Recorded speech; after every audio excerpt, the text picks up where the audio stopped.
ខ្ញុំសូមឱកាសប្រើប្រាស់នៅសំឡេង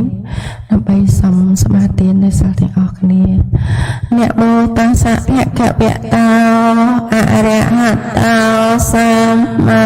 សម្ពុទ្ធស្សៈអ្នកបោតាសៈភគវតោអរហតោសម្មា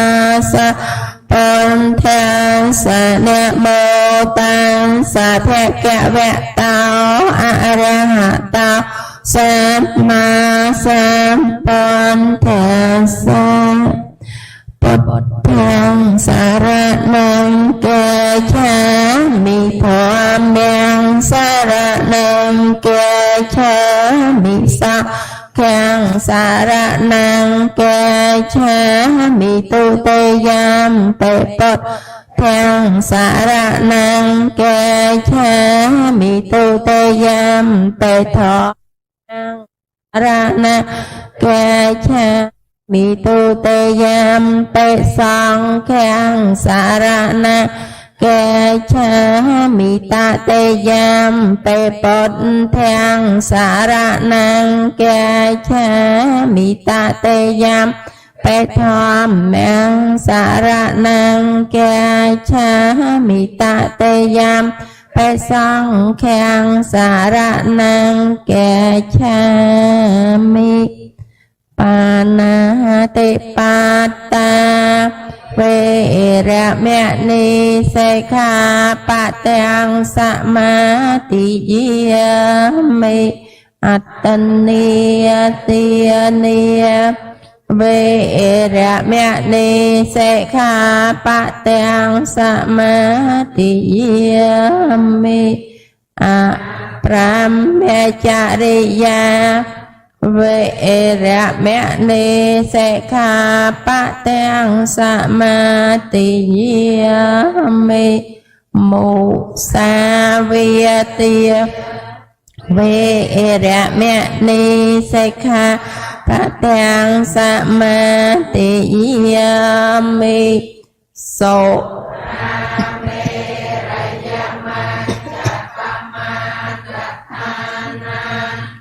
វេរមណីសិក្ខាបទំសមាទិយាមិវិកាលភោជនេវេរមណីសិក្ខាបទំសមាទិយាមិនញ្ចកេតវិតិតវិសោកទាំងសនមេលាកន្ធវិលេបណធារណបណ្ដានវិភូសនឋានាវេរមណីសិក្ខា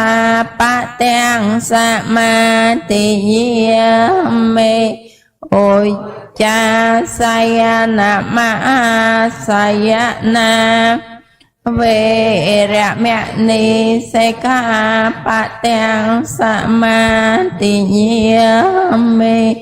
អ៊ីម៉ាំងអដ្ឋังកសមណាកតាំងពុទ្ធបញ្ញតាំងឧបោសថាអ៊ីម៉ាំងចរតੰអ៊ីម៉ាំងចតិវសង្ឃសម្មទេអខេតងសម្មាទិយាមិខ្ញុំព្រះករុណាសូមសមាទាននៅឧបោសថសិល10ដែលព្រះសម្មាសម្ពុទ្ធជាម្ចាស់ទ្រង់ត្រាស់បញ្ញត្តិទុកហើយនេះដើម្បីនឹងរក្សាឲ្យបរិបូរណ៍ប្រពៃអស់កាលកំណត់ថ្ងៃនេះនឹងយប់នេះសូមកុសលចូលជាឧបនិស្ស័យធ្វើឲ្យច្បាស់នៅព្រះនិព្វានឯដល់អនាគតទៅឯមកនោះ Yesterday we finished no, title 1, subtitle 1 and subtitle 2. Subtitle 2 is not finished yet. The full foundation of mindfulness. Yesterday we started Kayanupassana Satipatthana. កាលពីម្សិលមិញចំណងជើងដែលបានរៀននឹងចំណងជើងទី1យើងបានរៀនហើយគឺពាក់ព័ន្ធនឹងរឿងការណែនាំជាមូលដ្ឋានក្នុងការចម្រើនសតិប្បដ្ឋានវិបស្សនាតែចំណងជើងទី2ពាក់ព័ន្ធនឹងពាក្យសតិប្បដ្ឋាន4ហ្នឹងយើងអត់ទាន់បានលំអិតទេគឺយើងបានចាប់ផ្ដើមពីកាយានុបស្សនាបន្តិចបន្តួច The title is Why Mindfulness-Based Vipassana Meditation is Important These Days. ថ្ងៃនេះអាត្មាភាពនឹងពន្យល់ឲ្យបានលំអិតអំពីកាយឲ្យបានលំអិតអំពីសតិប្បដ្ឋានវិបស្សនា Actually, many people try to say the Vipassana and Samatha separately, but actually Vipassana should be based on Samatha. Samatha alone cannot bring us to Nibbana. មនុស្សភាគច្រើនយល់ថាសតិប្បដ្ឋាននឹងផ្សេងសមថៈនឹងផ្សេងញែកដាច់ចេញពីគ្នាតែតាមពិតទៅគឺប្រសិនបើសមថៈនឹងអត់មានសតិជួយទេគឺมันអាចកើតឡើងបានទេហើយតែកាលណាมันអាចកើតឡើងនៅសមថៈនឹងបានក៏អត់ជាបច្ច័យនាំទៅរកវិបស្សនាដើម្បីឲ្យយើងបាននៅនិព្វានដែរ People know Samatha and Vipassana differently. ហើយជាទូទៅមនុស្សទូទៅក៏យល់ដែរថាសមថៈនិងវិបស្សនាហ្នឹងជារបស់ពីរផ្សេងគ្នា So you have to understand Vipassana alone it's not possible to achieve Nibbana because there is no concentration at all. ហើយក៏ត្រូវយល់ដែរថាប៉ះសិនបើទៅតែវិបស្សនាមួយដោយគ្មានមូលដ្ឋានគ្រឹះគឺសមថៈនឹងទេក៏មិនអាចជាបច្ច័យគ្រប់ដើម្បីឲ្យបាននៅព្រះនិព្វានបានឡើយ And at the same time Samatha alone is not possible to achieve Nibbana. ហើយសមថៈតែឯងក៏មិនអាចជាបច្ច័យឲ្យបាននៅព្រះនិព្វានដែរ Yes, I want to explain the Nibbana. Nibbana. No burning with the fire of greed, with the fire of anger, with the fire of ignorance. Lobha, dosa, moha. អាត្មាចង់បញ្យល់ពាក្យអត្ថន័យរបស់ពាក្យនិព្វានបន្តិចពាក្យនិព្វានហ្នឹងគឺមានន័យថាជាសភាវធម៌ដែលរួចផុតអំពីតណ្ហាពីលោកប្រើមិញថារួចផុតអំពីភ្លើងភ្លើងតណ្ហាភ្លើងទោសៈនិងភ្លើងមោហៈ So Nibbana is not out there in somewhere else, but inside yourself. When you have no burning with the fire of anger, with the fire of greed, with the fire of ignorance, lobha, dosa, moha, then you are there in Nibbana. Okay. នៅពេលដែលយើងមិនមាននិព្វានមិននៅឯណាឆ្ងាយទេបើនិយាយភាសាមួយម៉ាត់ថាវានៅជាមួយនឹងយើងតែបើប្រើពាក្យថានៅជាមួយនឹងយើងអាចយល់ច្រឡំ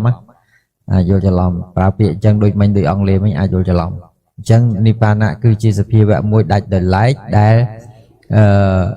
គេហៅជាភាសាប្រសូតហ្នឹងថាជាតួដែលមិនមានលោភៈមិនមានទោសៈមិនមានមោហៈនឹងឯងលោកចង់បញ្ជាក់ថាគណៈដែលយើងអត់មានអានឹងដាច់ប៉ាត់អានោះឯងគឺជាសភាវៈឋានពៀន When you see this meaning of Nibbana, no burning with the fire of greed, with the fire of anger, with the fire of ignorance, lobha, dosa, moha. It is Nibbana. So the Nibbana is inside or outside? អញ្ចឹងហើយបានជាដែលព្រះមានវិភាគត្រង់សម្ដែងពាក់ព័ន្ធទៅរឿងពាក្យថាការមិនមានភ្លើងគឺលោភៈមិនមានភ្លើងគឺទោសៈមិនមានភ្លើងគឺមោហៈហ្នឹងគឺជាឈ្មោះរបស់ព្រះនិព្វានសួរថាតើនិព្វានហ្នឹងវានៅឯណាផ្សេងឬក៏វានៅជាមួយនឹងយើងអញ្ចឹងនិព្វានហ្នឹងគឺវានៅជាមួយយើងតែថានៅជាមួយយើងហ្នឹងគ្រោះថ្នាក់ណាស់ណាចឹងគ្រោះថ្នាក់យើងច្រឡំធម៌ទៀត តរៀនបរមត្ថធម៌ភាសាហ្នឹងដោយសារភាសាអង់គ្លេសទេអញ្ចឹងគេប្រើពាក្យថារបស់អត់មានហ្នឹងគឺជាមានអាហ្នឹងដែលហៅជាតួសន្មតថាតួយើងនេះចង់និយាយថាមែនតែនៅពៀនជាតួនៅក្រៅលោកអត់មែនតួយើងនេះដូចយើងសម្គាល់ទេណា So Nibbana is inside or outside, or can you achieve Nibbana in this very life or after death? អូខេក៏នៅលោកចង់បញ្ជាក់ប្រាប់ថាយើងអាចបាននៅព្រះនិព្វានហ្នឹងមានន័យថាក្នុងខ្លួនយើងគឺមានន័យថាយើងអាចបាននៅព្រះនិព្វានក្នុងជីវិតដែលយើងរស់នៅនឹងតែម្ដងមិនចាំបាច់តលងាប់ហើយមិនបាននិព្វានទេ Inside or outside? ដូចសួរថា Is Nibbana inside or outside? នៅ Inside. To achieve, to realize that Nibbana, you have to practice this mindfulness-based vipassana meditation. Without this, it is not possible to achieve Nibbana, whether Buddhist, even Buddhist monk. លោកថាបើសិនបើយើងមិនបានចម្រើនស្តបដ្ឋានវិបស្សនាទេមិនអាចដើម្បីបាននៅព្រះនិព្វាននឹងកើតទេសូម្បីតែអ្នកបួសនឹងក៏ដោយតែកាលណាអត់ធ្វើតាមផ្លូវហ្នឹងគឺវាអត់បានទេ You understand? But many traditional Buddhist people think that Nibbana is somewhere else we cannot achieve, but we have to pray for this, pray, can I achieve Nibbana by offering flowers, waters, candlelights to the Buddha? It is almost impossible. ជាទូទៅគឺបើនិយាយតាមអ្នកកាន់ពុទ្ធសាសនាបែបប្រពៃណីវិញគឺដោយមិនគិតដើរតាមផ្លូវនឹងដើម្បីទៅព្រះនិព្វានទេព្រោះថាយល់ថាព្រះនិព្វាននឹងវានៅឯណាផ្សេងអញ្ចឹងហើយដើម្បីបាននៅព្រះនិព្វាននឹងត្រូវធ្វើទានដោយការឲ្យទានផ្សាយផ្កាអុជទានអីនឹងជាដើមគិតថាទាំងអស់ហ្នឹងជាផ្លូវដើម្បីបាននៅព្រះនិព្វាន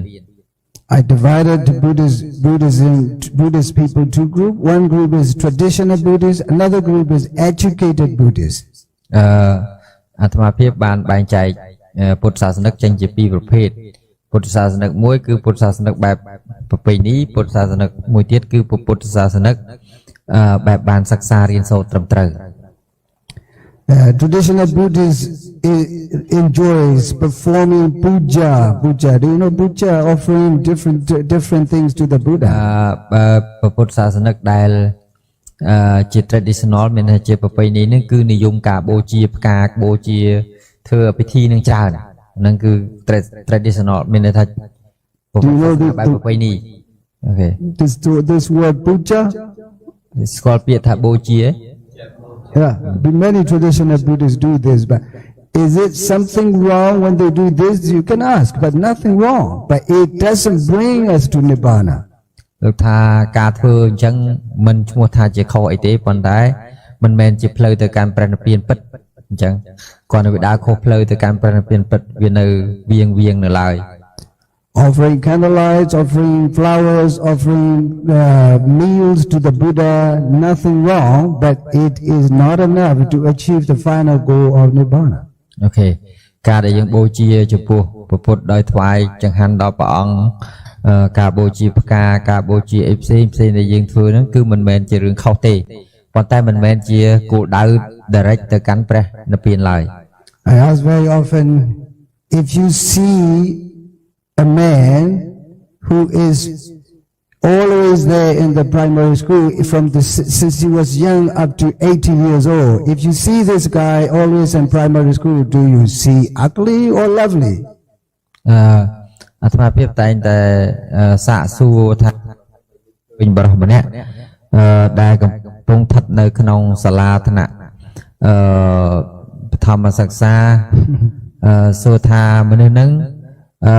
ជាមនុស្សអាក្រក់ឬក៏ជាមនុស្សគួរស្រឡាញ់ You understand? This one is always there in the primary school since he was young or since she was young. This primary school even 80 years old. This is really ugly to see. Always primary school, nothing to do and no achievement at all. Okay.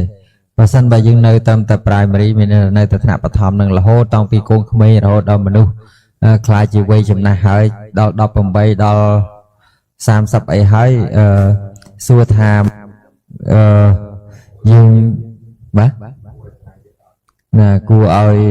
ជាទីស្រឡាញ់ទៀតអត់ So puja is always is not enough. Nothing wrong in that puja, but it is not enough. We have to go over that to achieve nibbana. ចឹងពាក្យថាបូជាដែលយើងនិយមធ្វើហ្នឹងវាអត់មានអីខុសទេប៉ុន្តែវាមិនគ្រប់គ្រាន់យើងមានន័យថាវាប្រៀបដូចជានៅតែថ្នាក់បឋមនឹងដដែលណា Many traditional people follow this puja, performing religious rites and rituals that bring nothing. It is very similar to the Christian and Muslim and any other religion. បាទលោកថាបើសិនជានៅតបត្រឹមការបូជាតែត្រឹមហ្នឹងទេអត់មានអីខុសគ្នាពីពួកមូស្លីមពួកដែលពួកគ្រីស្ទានដែលជឿលើលទ្ធិGod ហ្នឹងហើយបូជាដូចគ្នា They have their puja. The Buddhists have their own puja. The puja is the same. យើងក៏មានការបូជាពួកនោះក៏មានការបូជាដែរ So if you see someone who is always offering, has never practiced this meditation, is he or she always a primary school or maybe graduate degree? អូខេបើសិនជាយើងស្ថិតនៅក្នុងតែការបូជាអញ្ចឹងតែរហូតអញ្ចឹងសួរថាតើគាត់ឡើងថ្នាក់ពីបឋមសិក្សាហ្នឹងទៅថ្នាក់ហើយបរិញ្ញាបត្រអីអាចទទួលបរិញ្ញាបត្រអីបានដែរឬទេ If he or she is a grown up or still like a child when he or she is doing this even from a young age to the oldest. ណានឹងប្រៀបដូចជាកូនក្មេងនៅអាយុ80អាយុប្រហែលនៅតែកូនក្មេងដដែលចា You understand? Yeah, this is the reason I'm teaching this meditation. This morning I ask every one of you, mindfulness is within you or outside you? In you or outside you? In. This mindfulness is in. Not only in us, but also in every human being. Okay. ដោយដែលអាត្មាបានធ្វើវិព្រឹកមិញថាតើការបដិបត្តិស្តបដ្ឋានវិបស្សនាឬក៏ស្តបដ្ឋានវិបស្សនាវាមាននៅចំពោះតែអាត្មាភាពឬក៏មាននៅចំពោះបុគ្គលគ្រប់រូបហើយចម្លើយគឺឆ្លើយថាមានចំពោះបុគ្គលគ្រប់រូបទាំងអស់ឲ្យតែជាសត្វ On that mindfulness, this should be based in foundation. On that mindfulness, we try to develop a concentration. When you have a good enough concentration, you see things, everything changing. Everything is not permanent. Anicca. Okay. ចឹងហើយយើងត្រូវការចម្រើនស្តបដ្ឋាននឹងឲ្យបានគ្រប់គ្នាដើម្បីជាប្រយោជន៍ឲ្យបានសមាធិនៅពេលដែលបានសមាធិហើយចិត្តនឹងអាចមើលឃើញសង្ខារធម៌ទាំងអស់ហ្នឹងថាជាអនិច្ចាបាន Anicca is not too far away from us. I often said, look at yourself when you were 60 years old. Now, is it the same or different? Different, totally different. You see, anicca is just on you, but we don't have any mindfulness. We don't have any attention. This is the reason that we can achieve the vipassana jnana. សួរថាពាក្យថាអនិច្ចាបាក់មើលមែនបាក់មើលឲ្យឃើញអនិច្ចាអត់ប្របាក់ទេយើងថាលោកថាងាយបើសិនបើចង់មើលឃើញអនិច្ចាយើងពីក្មេងអាយុប្រហែលឆ្នាំឥឡូវហ្នឹងអាយុប្រហែលឆ្នាំហើយវាប្រែម៉េចអានឹងឯងគឺជាសភាវៈនៃអនិច្ចាប៉ុន្តែក្នុងរយៈពេលហ្នឹងសួរថាយើងដែលបានមើលអញ្ចឹងអត់ដល់អត់បានមើលទៅអត់ឃើញសភាវៈនៃអនិច្ចាហើយកាលណាអត់ឃើញសភាវៈនៃអនិច្ចាធម៌នឹងកើតឡើងគឺវាអត់មានវិបស្សនាញាណនឹងឯង Like yesterday I said this, our life is Dhamma. That Dhamma is telling about the Dhamma. Dhamma is telling about the Dhamma. We ignore. Okay. ដោយដែលអាត្មាបានសម្ដែងកាលពីម្សិលមិញហើយជីវិតគឺជាធម្មៈហើយធម្មៈនោះក៏ប្រាប់សភាវៈខ្លួនឯងនោះថាជាធម្មៈអត់មានអីផ្សេងក្រៅពីធម្មៈទេ For example, the Rupa Khanda, first one, Rupatiti Rupan. Every time it is changing, it is called Rupa. ដូចជាពាក្យរូបខណ្ឌឬក៏ហៅរូបធម៌ដែលយើងតែងតែបានស្គាល់បានឮហ្នឹងព្រោះមានវចនដ្ឋថារូបតៃតិរូបាំងមានន័យថាវាជាសភាវៈដែលចាំតែប្រែ If you see today from yesterday, today is different from yesterday. មើលសភាវៈដូចកាលពីថ្ងៃនេះហើយនឹងម្សិលមិញហ្នឹងគឺវាអត់ដូចវាឆេងរហូត So some people life is Dharma. Some people life Dharma is unbelievably changed. Yesterday is strong enough, today fall down. អូខេបាយណាដូចអូខេដូចជាម្សិលមិញគឺមានកម្លាំងខ្លាំងដល់ម្សិលមិញមានកម្លាំងខ្លាំងតែដល់ព្រឹកមិញពេលព្រឹកហ្នឹងគឺមានកម្លាំងខ្សោយធ្វើឲ្យដួលសន្លប់អីចឹងទៅអាហ្នឹង So we are always trying to make us beautiful, but always our life Dharma shows us ugly. You are ugly. The truth is ugly, but you try to make us beautiful. យើងព្យាយាមធ្វើឲ្យល្អឲ្យជាទីពេញចិត្តឲ្យជាទីត្រេកត្រអាលប៉ុន្តែ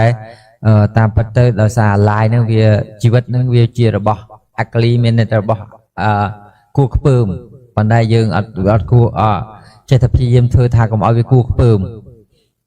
We try to make ourselves beautiful. If there's no one who makes us beautiful, if one is not beautiful, he will not get that woman. He will not get married. Please. If one is not beautiful, he will never find a girl like that. អូខេបើសិនតែវណ្ណៈយល់ថាជីវិតរបស់ហ្នឹងជីវិតហ្នឹងវាអត់វាកក្រិចទេគឺមិនយកប្រពន្ធទេដោយសារ So he makes beautiful like this. វា beautiful នឹងហើយបានយកប្រពន្ធអូខេ When he was a monk, he shaved hairs, no beauty at all. But he had the hairs, now phone combing the hairs, and he found a girl and married. អូខេអូខេណាយល់ហើយយល់ណាមានន័យថាការនៅបួសគឺកោតងោលទៅវាអត់មើលអីឃើញស្អាតទេឥឡូវមានសក់មានអីត្រូវសិតសក់សិតអីឲ្យស្អាតចឹងទៅដើម្បីមើលទៅវាកើតរាគៈយល់ទេហើយសពថ្ងៃហ្នឹងសត្វលោកទាំងអស់ហ្នឹងគឺអញ្ចឹងមានវណ្ណៈហ្នឹងជាដើមណានៅបួសសុកមិនសឹកមកយកប្រពន្ធអីចឹងទៅ Actually, we try to make beautiful, but life Dharma shows us always you are not beautiful, you are ugly. You must realize yourself. អូខេអញ្ចឹងមានន័យថាមនុស្សទូទៅដែលយើងអ្នកមានកលេសហ្នឹងតែងតែចង់ឲ្យបានស្អាតតែទៅលើរបស់ដែលអត់ស្អាតគឺជីវិតរបស់យើងហ្នឹងគឺវាជារបស់អត់ស្អាតទោះបីយើងខំកែវាយ៉ាងម៉េចក៏វានៅតែបង្ហាញពីលក្ខណៈអត់ស្អាតរបស់វាដដែល So I mean the Dharma, life is Dharma. That Dharma is not too far away ourselves, but we need only mindfulness. អូខេ Sati. អញ្ចឹងហើយជីវិតយើងនឹងវាជារបស់កក្រិចនឹងឯងដើម្បីដោះស្រាយពីរបស់កក្រិចនឹងកុំឲ្យវាឲ្យរួចផុតពីរបស់កក្រិចនឹងយើងត្រូវការសតិនឹងឯងដើម្បីអភិវឌ្ឍជីវិតរបស់យើងឲ្យចេញផុតពីភាពកក្រិចនឹង So look, Sati, I explain here according to the Buddhist scripture, Sati, mindfulness or being aware, we have the four qualities, Lakkhana, Rasa, Pachupatthana, Padattana. Here I write down. អញ្ចឹងហើយពាក្យថាសតិហ្នឹងអ្វីដែលអាត្មាចង់បញ្យល់ក្នុងទីនេះសតិហ្នឹងវាមានលក្ខណៈមានចំណុចសំខាន់4យ៉ាងរបស់វាគេហៅថាលក្ខណៈទីចតុកៈលក្ខណៈទីចតុកៈហ្នឹងវាមានលក្ខណៈរសៈបច្ចុប្បដ្ឋាននិងបតតឋាន So Lakkhana means the characteristic of Sati. The characteristic Sati here the Buddha explained, I try to translate from this Pali words. The nature of Sati is just mindful of the sense object. ចឹងពាក្យថាសតិនឹងមានលក្ខណៈរបស់វាលក្ខណៈនឹងមាននិយមស្គាល់ថាលក្ខណៈនឹងគឺជាគ្រឿងសម្គាល់ចឹងគ្រឿងសម្គាល់របស់សតិនឹងគឺមានន័យថាការដែល sense object, it is aramana. បាលីលោកជឿ Yeah. Lakkhana. លក្ខណៈ មានន័យថា The nature of a city is just mindful of the sense object. អូខេអញ្ចឹងមានន័យថាលក្ខណៈរបស់សតិហ្នឹងគឺតាមទាន់នៅអារម្មណ៍ Normally you walk, but you don't try to be mindful, right? Like a robot. You press on the schedule the whole day and do everything like robot. There's no mindfulness at all. យើងប្រៀបដូចជានៅពេលដែលយើងដើរដែលអត់មានសតិនៅជាមួយនឹងយើងប្រៀបដូចជាមនុស្សយន្តអញ្ចឹងតែវាអត់ If we are mindful, it's like life constructed by greed becomes bored. ជីវិតយើងដែលត្រូវមានន័យថាត្រូវសាងឡើងដោយលោភៈនឹងឯងយូរទៅវានឹងធ្វើឲ្យយើងធុញទ្រាន់នឿយណាយ We say busy. Look how busy we are. We just do the whole at home, in the kitchen, in the living room, upstairs, walking around the whole day. Oh, I'm busy at home. But the place is the same. Like when I'm from his home to the school, from school to his home, and taking care of the children and working. Busy. Actually, the same place. We are busy. មួយថ្ងៃយើងតែងតែរវល់ក្នុងអារម្មណ៍របស់កាមគុណឧទាហរណ៍នៅផ្ទះហ្នឹងគឺរវល់តែរឿងដាំបាយរឿងញ៉ាំរឿងងូតទឹករឿងដើរចុះដើរឡើងក្នុងផ្ទះហើយដូចជាវណ្ណៈរាល់ថ្ងៃហ្នឹងវល់តែរឿងទៅផ្ទះមកសាលារៀនទៅ take care ប្រពន្ធកូនទៅរវល់នឹងការងារអីផ្សេងៗចឹងទៅវាអារម្មណ៍នៅក្នុងវានៅតែក្នុងអារម្មណ៍ដដែលហ្នឹងឯង So when you are busy, you press the schedule and you follow everything according to the schedule. The same schedule every day. We are this busy every day in the same problem, the same situation. យើងនៅជាមួយបញ្ហាដដែលហ្នឹងរាល់ថ្ងៃ Only there when you practice, you listen to the Dharma, you learn the Dharma, you practice mindfulness-based vipassana meditation, and you get benefit from the life. Otherwise, we are losing. Okay. បើសិនបើយើងអត់បានបប្រតិបត្តិនៅសតិប្បដ្ឋានវិបស្សនាទេមានសតិទេជីវិតយើងនឹងអត់មានន័យអីទេគឺវាបាត់បង់ឱកាស So we are working every day with mindfulness or without mindfulness. So this is the problem. See, we are like a robot, right? Robot is just pressing in the button and robot is working itself and no mindfulness at all. If we are not mindful of what we are doing, we are no different from robot. បើសិនបើយើងអត់មានសតិទេគឺអត់មានអីខុសគ្នានឹងមនុស្សយន្តទៅព្រោះមនុស្សយន្តគេចុចកលិះទៅវាធ្វើការតាមរឿងរបស់វាហើយដូចគ្នាដែរកាលណាយើងធ្វើការសប្តាហ៍ថ្ងៃហ្នឹងយើងរស់នៅក្នុងជីវិតប្រចាំថ្ងៃកាលណាអត់មានសតិទេក៏អត់មានអីខុសគ្នាពីមនុស្សយន្តនឹងដែរព្រោះវាអត់មានសតិ How we are,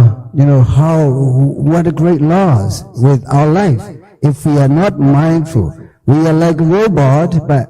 look again around us, the animal, like dogs, they have no sense of mindfulness at all. Okay. អញ្ចឹងសួរថាជីវិតយើងនឹងមិនខាតបង់ដល់ធំទេឬបើសិនបើយើងមិនមានសតិអញ្ចឹងមិនខុសគ្នាអីពីនឹងសត្វដេរិឆានទាំងឡាយទេដែលពួកគាត់អត់មានឱកាសមានធម្មសញ្ញាដើម្បីកំណត់ដឹងធម៌បាន When I started practicing this walking meditation, I didn't know before I can practice this walking meditation. When I started practicing this walking meditation, a thought appeared in my mind. When before I didn't do this mindfulness meditation, I am no different from dog walking around me. Okay, កាលពីមុនអាត្មាភាពបានបប្រតិបត្តិសតិប្បដ្ឋានដោយការដើរចង្ក្រមអីជាដើមហ្នឹងអាត្មាភាពក៏មិនបានយល់ថាខ្លួនឯងហ្នឹងខុសពីសត្វឆ្កែដែរដល់ពេលបានបប្រតិបត្តិទៅបានដឹងថាកាលពីមុនមកអញដើរដូចតែឆ្កែដែរតែថាអត់មានសតិនៅក្នុងនឹងទេ But dog and human, animal and human are totally different. Because according to the scientific research, here our brain, the frontal part of our brain, 40% of the brain is a kind of learning skill,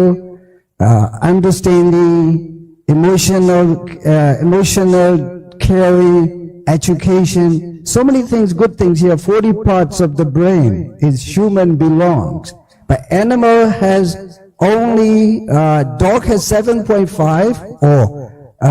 cat has 3.5. The sense of understanding brain. The human is different from animal. មនុស្សនិងសត្វដែលរឆានហ្នឹងវាមានលក្ខណៈខុសគ្នាហើយបើនិយាយតាមបែបវិទ្យាសាស្ត្រនិយាយថាមនុស្សហ្នឹងមានការ emotional និង So many emotional positive things here in front of the cortex. មានគេហៅ emotional ខ្មែរហើយអតីតការដឹងសោយអារម្មណ៍ការសោយអារម្មណ៍នឹង I'll show you here. មានលក្ខណៈ This is the brain that the color of the pink color is 40% of the brain that belongs to positive phenomena like understanding, learning skill, problem solving,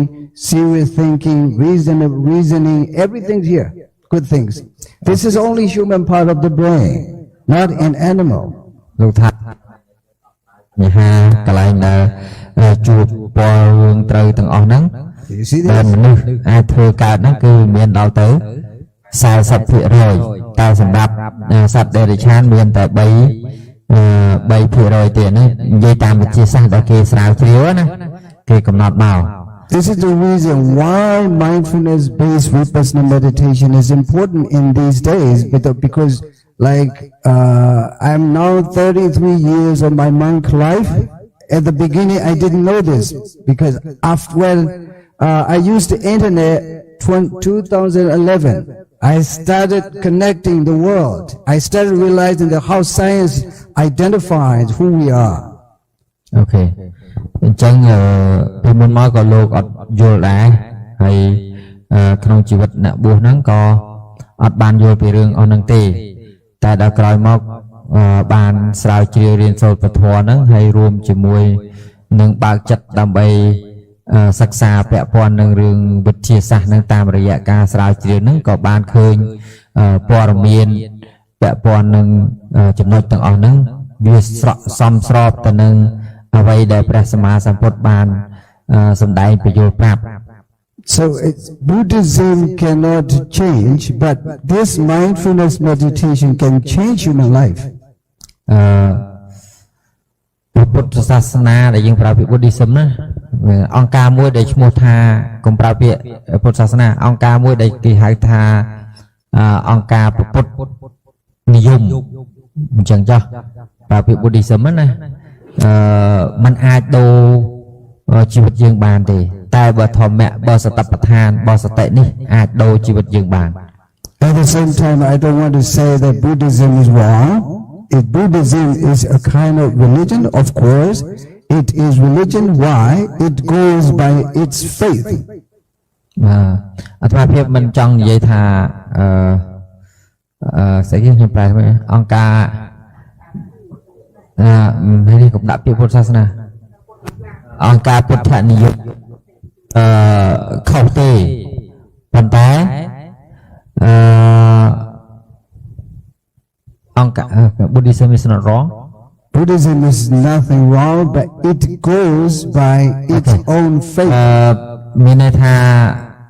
អង្គការពុទ្ធនិយមមិញហ្នឹងវាមិនមែនខុសទេប៉ុន្តែក៏វាប្រព្រឹត្តទៅតាមតែជំនឿរបស់ខ្លួន But the problem is they don't understand the Dharma. Even Buddhist people don't understand the Dharma. បាទព្រោះតែអត់យល់ពធនឹងឯងសូម្បីតែអ្នកដែលថាខ្លួនជឿលើពុទ្ធនិយមហ្នឹងក៏វាអត់យល់ពធនឹងទៀត So I often say this is smart age, smart technology time. The smart devices that I use, phone, iPad, can make people enlightened. Animal can do nothing with this. អូខេអញ្ចឹងបច្ចេកវិទ្យាអ្នកដែលស្រាវជ្រាវរកបច្ចេកវិទ្យាថ្មីៗដែលអាចឲ្យយើងប្រើsmartphone បានឬក៏ប្រើ iPad ប្រើអីនឹងបានហ្នឹងគឺមានតែមនុស្សទេធ្វើកើតគឺ animal សត្វដែលរិឆានទាំងឡាយហ្នឹងมันអាចធ្វើរឿងអស់នឹងកើតទេ Even when I'm doing walking meditation, my phone remember how many steps I walk. I don't remember. Actually, my phone knows smarter than I do. អូខេអញ្ចឹងមានន័យថា smartphone ដែលគេធ្វើមកឬស្អីហ្នឹងគេបញ្ចូលព័ត៌មានទៅសូម្បីតែយើងដើរប្រហែលជំហានប្រហែលគីឡូហ្នឹងក៏យើងអាចដឹងបានដែរលោកថាប្រកែជាងខ្លួនលោកមិនអាចចាំបានទេអញ្ចឹងតែ smartphone អាចកំណត់ឲ្យយើងបានអញ្ចឹងសួរថាហ្នឹងវាជារឿងរបស់នរណារឿងរបស់មនុស្សអ្នកធ្វើ Of course, technology has strength and weaknesses, but we shouldn't follow weaknesses, we follow the strength. អូខេលោកថាតាមពិតទៅអា technology ហ្នឹងគឺបច្ចេកវិទ្យាហ្នឹងវាមានចំណុចខ្លាំងនិងចំណុចខ្សោយអញ្ចឹងយើងកុំតាមចំណុចខ្សោយរបស់វាអាចចំណុចខ្សោយរបស់វាហ្នឹងអីគេថតរូបកុហកងាយមិញហ្នឹងអាហ្នឹងហៅចំណុចខ្សោយយល់ទេអាហ្នឹងសិតរឿងចំណុចខ្សោយហើយរឿងដែលឲ្យកើតរឿងអត់ប្រយោជន៍ត្រូវមាត់គ្រូណាអញ្ចឹងទៅឧទាហរណ៍អញ្ចឹងណាវាមើលឲ្យការរាគៈអីផ្សេងទាំងអស់ការទោសៈទាំងហ្នឹងគឺហៅចំណុចខ្សោយដល់ចំណុចខ្លាំងគឺស្ដាប់ធម៌យកមកស្ដាប់ធម៌យកមករៀនធម៌ហ្នឹងចំណុចខ្លាំងអូខេ Even in this smart age, the Dharma opens to even smart devices. ឃើញលើខ្ញុំនិយាយអស់ណាលោកទុំនិយាយមកតាមក្រៅខ្ញុំអញ្ចឹងឲ្យណាប្រែឲ្យណាអញ្ចឹងមានន័យថាសូម្បីតែធម៌ហ្នឹងយើងដែលប្រើ smartphone មកអីហ្នឹងយើងអាចស្ដាប់ធម៌បានមិនអញ្ចឹងហើយមិនមែនតែមួយគ្រឿងណារាប់រយរាប់ពាន់គ្រឿងវាមាននៅក្នុងហ្នឹង So I mean the Dharma is always right, always adjustable with any time, any age, always true. This is the Buddha said Satcha. អូខេធម្មៈធម៌តែហៅថាធម្មៈឬក៏ធម៌ហ្នឹងវាជារបស់ពិតអញ្ចឹងវាអត់មានកិច្ចផុតពីរបស់ពិតបានទេអញ្ចឹងហើយបានព្រះសម្មាសម្ពុទ្ធប្រើពាក្យបាលីមួយទៀតថាសច្ចៈភាសាវាពិត And here when you are just simply paying attention to your own breath or paying attention to your own touching point when you're walking, at that attention shining your gray matter, what is related to learning skill, memory, understanding, here the point, pink color. Okay. This is called gray matter in the brain. អញ្ចឹងនៅពេលដែលយើងចម្រើនសតិប្បដ្ឋានមានការដើរចង្ក្រមបើកំណត់ដឹងត្រង់ចំណុចដែលប៉ះនឹងជាដើមទាំងអស់ហ្នឹងវា affect មានន័យថាវាជះឥទ្ធិពលទៅដល់រូបរាងកាយរបស់យើងមានដូចជាខួរក្បាលជាដើមហ្នឹងវាធ្វើឲ្យដូរដូរកន្លែងពណ៌ដែលលោកថាពណ៌ក្រេណាពណ៌ប្រផេះណាអញ្ចឹងបុគ្គលដែលមានការចម្រើនសតិប្បដ្ឋានឬមានធម៌ច្រើនហ្នឹងវាធ្វើឲ្យហើយនិយាយខ្មែរយើងនិយាយស្រួលស្ដាប់ថាចិត្តចរូបវាកើតរូបល្អវាកើតអូខេ There are three areas changed in two ways by practicing this mindfulness based vipassana meditation ការដែលយើងបប្រតិបត្តិសតិប្បដ្ឋានវិបស្សនាហ្នឹងវាធ្វើឲ្យខួរក្បាលរបស់យើងហ្នឹងវាអាចប្រែឬវាអាចដូរទៅជា3ត្រង់មានចំណុច3ធំ The scientist says function change and structure change អ្នកវិទ្យាសាស្ត្របាននិយាយថា function ក្នុងហើយមុខងារហ្នឹងវាដូរ structure change ហើយនឹង structure រចនាសម្ព័ន្ធដូរតែយើងពិបាកស្ដាប់ So three areas in the brain changed by practicing this mindfulness meditation in two ways. One way is structure change, another way is function change. អញ្ចឹងដោយតែបញ្ជាក់មិញហើយថាវាមានដូរមុខងារហើយនឹងដូររចនាសម្ព័ន្ធរបស់វា So you can see how mindfulness is important even in smart technology age. គឺសួរថាតើការបដិបត្តិសតិប្បដ្ឋានវិបស្សនាសួរថាសំខាន់យ៉ាងណាសូម្បីតែនៅក្នុងយុគសម័យនៃវិទ្យាសាស្ត្រដែលចម្រើន When you just pay attention to the touching point, each touch attention, that attention brush up the gray matter, the color becomes pink very strongly. អូខេអញ្ចឹងមានន័យថានៅពេលដែលយើងចម្រើន ស្ដេចប្រធាននឹងជាប់រហូតដល់យកសតិទៅកំណត់ដឹងត្រង់កន្លែងប៉ះហ្នឹងគឺវាជាបច្ច័យធ្វើឲ្យខួរក្បាលរបស់យើងហ្នឹងដែលហៅសាច់ខួរក្បាលរបស់យើងដូរទៅជាពណ៌ភីងទៅជាពណ៌ផ្កាស៊ីចម្ពូ So this is structure change. នេះហើយគេហៅថា structure change មានន័យថារចនាសម្ព័ន្ធវាដូរ At the same time, when the color becomes strong, your memory established inside itself, your memory will not lose even when you are old. អូខេចឹងនៅពេលដែលយើងចម្រើននឹងស្ថាបដ្ឋាននឹងរឿយៗទៅគឺខួរក្បាលសាច់របស់ខួរក្បាលហ្នឹងក៏វាដូរទៅជាពណ៌ផ្កាឈូកហ្នឹងវាជាបច្ច័យឲ្យយើងងាយចងចាំមានន័យថាទោះបីយើងអាយុច្រើនក៏នៅតែការចងចាំរបស់យើងនឹងល្អដែរ Now you understand how sati, practice of sati is working with even these days. អូខេញញោមអាចមើលឃើញផ្ទាល់ហើយថាតើចំណុចសំខាន់នៃការចម្រើនសតិប្បដ្ឋានហ្នឹងវាមានសារៈសំខាន់យ៉ាងណានៅក្នុងយុគសម័យបច្ចុប្បន្នហ្នឹង When many old people lose their memory because they don't practice mindfulness when they are young. Sometimes I'm really happy because I started when I was 21 years old. I practiced this mindfulness meditation. I'm now 57. Still my brain is okay. I don't lose anything. Okay. មានន័យថាដែលយើងចាស់ទៅហើយយើងតែងតែភ្លេចភ្លាំងច្រើនហ្នឹងដោយសារយើងអត់បានចម្រើនសតិប្បដ្ឋាននឹងឯងអញ្ចឹងលោកថាលោក lucky ដែរជាទាំងនិយាយថាមានសំណាងដែរលោកបានបួសរៀនតាំងពីអាយុ20ឆ្នាំជាងហ្នឹងហើយមកដល់ម៉ោងនេះការចងចាំនឹងនៅតែមានកម្រិតមួយដែលហៅថាល្អនៅឡើយ This is I said often the younger the better to practice this mindfulness meditation អាត្មាភាពតែញញរត់តែក្មេងរត់តែល្អក្នុងការបដិបត្តិនៅសតិប្បដ្ឋានវិបស្សនានេះឯង And here the function change structure change one place another place is the hippocampus hippocampus is also supporting the gray matter to memory to have a good memory to have a good learning skill Okay មកកន្លែងទៀតដែលអ្នកវិទ្យាសាស្ត្រគេប្រើពាក្យថាលោកគូកន្លែងហ្នឹងគេហៅថា in the middle amygdala becomes a little bit bigger វាជាឧបករណ៍សម្រាប់ជំនួយដល់ការចងចាំរបស់យើងចឹង Yeah, this is only when you are doing this mindfulness meditation. No prayer can do. No prayer can do it. But if you just go to the Bodhi tree and boiling water, it doesn't work.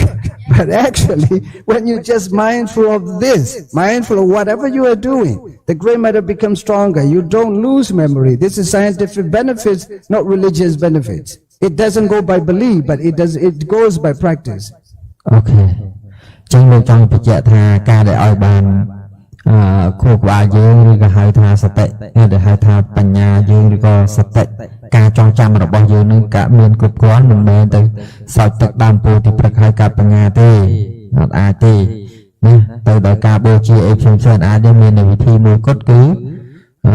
បដិបត្តិស្ថាបដ្ឋានវិបស្សនានឹងឯងទៅអាចដោះស្រាយរឿងការចងចាំនឹងបាន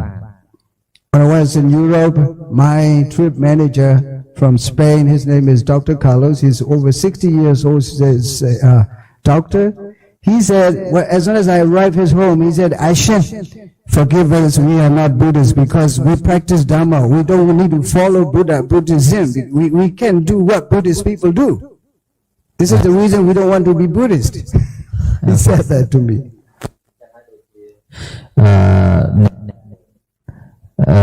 និមន្តអាត្មាទៅប្រទេសអឺរ៉ុបហ្នឹងគាត់ជាអ្នកចាត់ចែងការងារទូទៅហ្នឹងគាត់ថាសូមខ្ញុំសូមកុំជាពុទ្ធសាសនិកអីណាកុំជាពុទ្ធសាសនិកនិយមអីដោយសារគាត់អត់អាចដើរតាមពិធីដែលពុទ្ធសាសនិកសពថ្ងៃហ្នឹងនិយមធ្វើកើតទេយើងដូចគណៈនេះថាយើងនិយាយអូខេមានន័យថាពុទ្ធសាសនិកនិយមហ្នឹងគឺនិយមតែធ្វើរឿងការបូជាអីផ្សេងៗហ្នឹងតែដល់ការតាមចឹងគាត់សុំតែបដិបត្តិធម៌ទេគាត់អត់សុំធ្វើជាពុទ្ធសាសនិកទេ The Carlos is really lovely. When I was there, he has always a Buddha image in his pocket. Wherever I arrive in a hotel, he put this image, he just put in my head. And here's a Buddha. អូខេពេលគាត់លោកទៅដល់ក៏គាត់រកពុទ្ធរូបឲ្យលោកថានេះពុទ្ធអញ្ចឹងទុកលោកម្ចាស់ធ្វើមិនទៅបូជាមិនរឿងរបស់លោកម្ចាស់ទៅ And I said, Carlos, you have Buddha, you have a Dhamma, mindfulness, then you have a Sangha like me. That's all. That's good enough. The Buddha wanted this. អូខេបានជាលោកប្រាប់ថាឥឡូវមានពុទ្ធហើយមានពធហើយមានដែលជាតំណាងព្រះសង្ឃមានលោកហើយអញ្ចឹងនិមមឲ្យគ្រប់ហើយលែងត្រូវការអីទៀតទេ We need a Buddha, Dhamma, Sangha, triple gems, taking refuge in that. Buddham Sanam Gacchami, Dhammam Sanam Gacchami, Sangham Sanam Gacchami. Can you say it? ថាទាំងអស់នេះពុទ្ធធាងសារណង្កច្ឆាមិធម្មំសារណង្កច្ឆាមិសង្ឃំការណង្កច្ឆាមិ Sadhu, sadhu, sadhu. This is my sadhu, my sadhu. I want to say sadhu. This is the reason. Can you say it? So when I was in Europe, this is the reason they love me so much. Carlos in all over Europe. I visited Spain, Italy, Germany, Austria, 4 countries. But they do the same thing. They practice the same technique that I teach them. អូខេអ្នកចាត់ចែងពេញចិត្តនឹងការ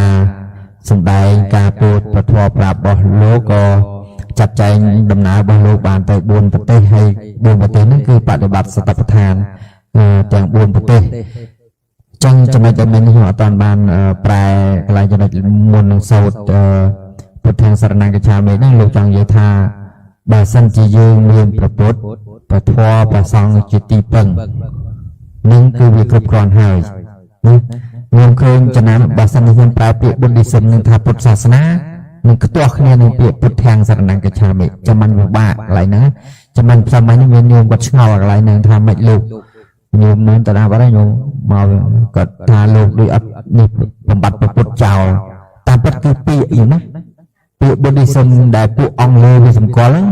មិនមែនដោយពាក្យពុទ្ធសាសនាខ្មែរប្រែទេយកចឹងលើប្រើក្នុងន័យជាភាសាអង្គ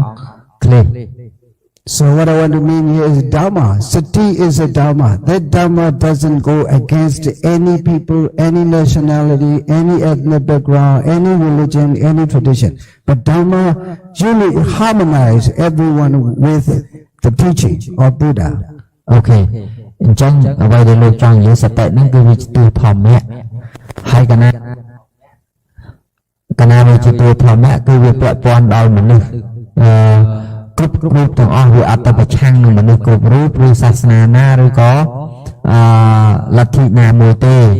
អញ្ចឹងធម្មៈហ្នឹងវាមានបង្រៀនតែនៅក្នុងនេះអានេះមានបង្រៀនតែនៅក្នុងពាក្យព្រាហ្មណ៍បដៅរបស់ព្រះអង្គគឺហៅថាពុទ្ធសាសនានឹងទេមិនបុddhismទេណាគឺពុទ្ធយើងប្រើពាក្យខ្មែរយល់ទេ And I don't say to stop the offering Buddha or pouring the water on the Bodhi trees. I don't say to stop it, but we have to respect the tradition and culture. But this is not enough, what I want to mean. This is not really enough. Okay. អាត្មាក៏មិនមែនមានន័យថាឈប់ទៅបូជាព្រះពុទ្ធដោយការបូជាផ្កាឬអីមិនបដិសេធទាំងអស់នោះទេប៉ុន្តែគាត់នៅចង់បញ្ជាក់ថាធ្វើប៉ុណ្ណឹងអត់គ្រប់គ្រាន់សម្រាប់ទៅរកព្រះនិព្វានទេអត់គ្រប់គ្រាន់ទេ It is a beautiful culture and tradition anyway, but this is not enough to achieve Nibbana. To achieve Nibbana, without this practice of mindfulness-based vipassana meditation, it is impossible. Okay. បើមិនបានបដិបត្តិស្រាប់ប្រធានវិបស្សនាទេគ្មានផ្លូវដែលអាចទៅបានព្រះនិព្វានដោយដែលយើងនិយាយឲ្យនឹងបានទេអញ្ចឹងបើត្រឹមមកបូជាផ្កាត្រឹមតែធ្វើទានអីផ្សេងៗហ្នឹងក៏អត់អាចដែរ And when you see the lakkhana of sati, the characteristic of mindfulness is just to be mindful of the sense object. For example, when you touch, when your foot touches to the ground, you are not mindful before. You learn this. But now you learn it, you should try to be mindful of the touching point even when you are at home. Okay. ចឹងដោយលក្ខណៈរបស់សតិបានសម្ដែងទុកហើយថាយើងត្រូវផ្ដោតទៅលើអារម្មណ៍ដែលយើងកំពុងតែប៉ះខ្ទប់មានន័យថាសតិហ្នឹងនៅក្នុងភាសាបាលីលោកប្រើពាក្យថាអបិលាបនលក្ខណៈមានន័យថាតាំងមាំនៅក្នុងអារម្មណ៍មិនឲ្យរវើរវាយមិនឲ្យមិននឹងណោចឹងមានន័យថាពាក្យសតិហ្នឹងគឺលោកប្រើពាក្យ mindful គឺមានន័យថាតាំងមាំនៅក្នុងអារម្មណ៍ហ្នឹង Even when I come here, I pay attention to my touching point, and also when I climb up, I pay attention to my touching point very slowly, and I don't think even it is high, because I'm not focusing on high, but I'm focusing on the tension. Of course, it is high, but I don't have any idea high or low, but I pay attention to my touching point. This is meditation, mindfulness meditation. Okay. អាត្មាដោយអាត្មាទាំងក្រមមកកន្លែងនេះដើរមកកន្លែងនេះក៏អាត្មាកំណត់ដឹងត្រឹមកន្លែងដែលប៉ះនឹងដែរគ្រប់ជំហានហើយនៅពេលដែលឡើងខ្ពស់ក៏អត់បានយកចិត្តទុកដាក់នៅរឿងរបស់នោះខ្ពស់ដែរគឺយកចិត្តទុកដាក់ទៅរឿងកន្លែងប៉ះនោះទេនេះបែបប៉ះរបស់ជើងដែលយើងឈានទៅទេ You try to pay attention to the touching point, but that sati mindfulness is changing in the brain itself. Okay, នៅពេលដែលយើងមានសតិចឹងគ្រប់គ្រាន់ទៅសតិនេះជាបច្ច័យធ្វើឲ្យខួរក្បាលរបស់យើងនឹងដូរ If you are afraid of losing memory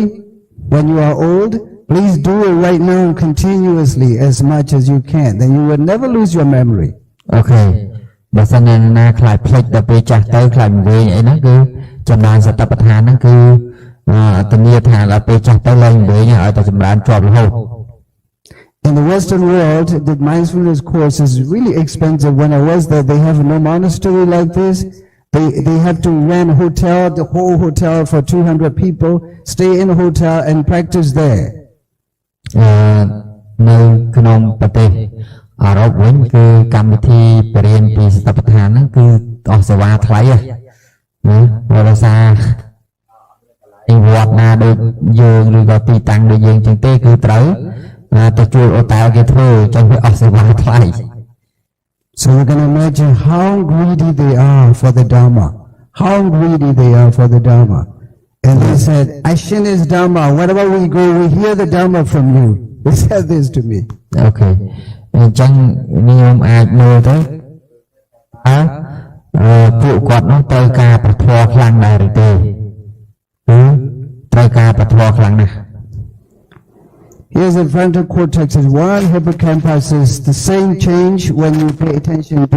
to the touching point or to the breathing. Just simply pay attention to the touching point or to the breathing. It changes your brain. Okay. ហើយអត់មានរឿងអីពិបាកធ្វើទេបានតែយើងមានសតិកំណត់ដឹង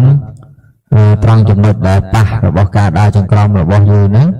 អូតូម៉ាទិកគឺប្រព័ន្ធសរសៃប្រសាទឬប្រព័ន្ធខួរក្បាលហ្នឹងវាដូរឯងហ្នឹងឯង That I said just being Buddhist can change nothing, just being Christian can change nothing, just being Muslim can change nothing, just Hindu can change nothing, just Jewish can change nothing. But when all of these Buddhist, Christian, Jewish, Hindu practice mindfulness, that they change. Okay. ចឹងហើយបានជាអាត្មាចង់បញ្ជាក់ប្រាប់ថាក្នុងនាមដែលយើងចោះឈ្មោះថាជាពុទ្ធសាសនិក គ្រីស្ទានសាសនិក Jewish សាសនិក ឬ Muslim សាសនិក ឬ Hindu សាសនិកអីហ្នឹងសាសនិកក្នុងភាពជាសាសនិកទាំងអស់ហ្នឹងអត់បានទៅផ្លាស់ប្ដូរអីទាំងអស់តែបើសាសនិកទាំងអស់ហ្នឹងមកបដិបត្តិសតិប្បដ្ឋានវិបស្សនានឹងបដូរជំនួពីការដែលយើងបាត់បង់នៅសតិបញ្ញាឬក៏មិនចងចាំអីហ្នឹងអាចងាយក្នុងការធ្វើឲ្យយើងចងចាំបាន Do you think Buddhists can change or Christian can change? Hindu can change? Why I repeat again, it's very important. You have to understand. Otherwise, we are not free from the traditional practices of performance. It doesn't work actually. ហើយដែលបានលើកចំណុចនឹងដដែលមកថាតើបើសិនជាញាតិញោមមិនលើកចំណុចនឹងដដែលទេញាតិញោមអាចអត់ភ្ញាក់រលឹកហើយនៅតែប្រព្រឹត្តតាមទង្វើប្រពៃណីដែលធ្វើសពថ្ងៃដែលក្នុងនាមថាជាពុទ្ធសាសនិកដែលនាំធ្វើតែរឿងបូជានឹងរហូតដល់ភ្លេចគិតពីរឿងការចម្រើនសតិប្បដ្ឋានវិបស្សនា So do you believe that religion change or practicing mindfulness change? សូថាដើរតាមពិធីកម្មដែលយើងធ្វើក្នុងនាមថាសាសនានឹងវាដូរឬក៏យើងមកបដិបត្តិធម៌ទៅវាដូរ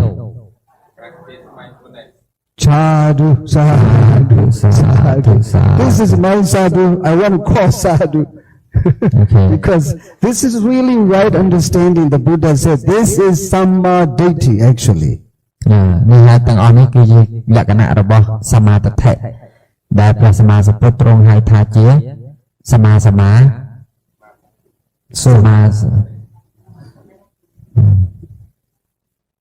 ្ឋិ Wait for the path. Yeah. So being Buddhist is not Samadhi. Being Christian is not Samadhi. I said this so even in West. Being Buddhist is not Samadhi, not right understanding. Being Christian is not right understanding. Being Muslim is not right understanding. But practicing mindfulness is right understanding. Okay. មានន័យថាពាក្យថាជាចុះឈ្មោះថាជាពុទ្ធសាសនិកចុះឈ្មោះថាជាគ្រីស្ទានសាសនិកអីនឹងទាំងអស់ហ្នឹងវាមិនមែនជាតួយល់ត្រូវទេការយល់ត្រូវវាកើតចេញពីការចម្រើនសតិប្បដ្ឋានវិបស្សនានេះឯងទើបអាចគេហៅថាអភិវឌ្ឍការយល់ត្រូវនឹងឲ្យកើតឡើងបាន So I can be Buddhist, I can be Buddhist monk, but it is not enough what I mean. បាទអាត្មាភាពអាចជាមកបួសក្នុងពុទ្ធសាសនាជាភិក្ខុពុទ្ធសាសនាបានណាប៉ុន្តែ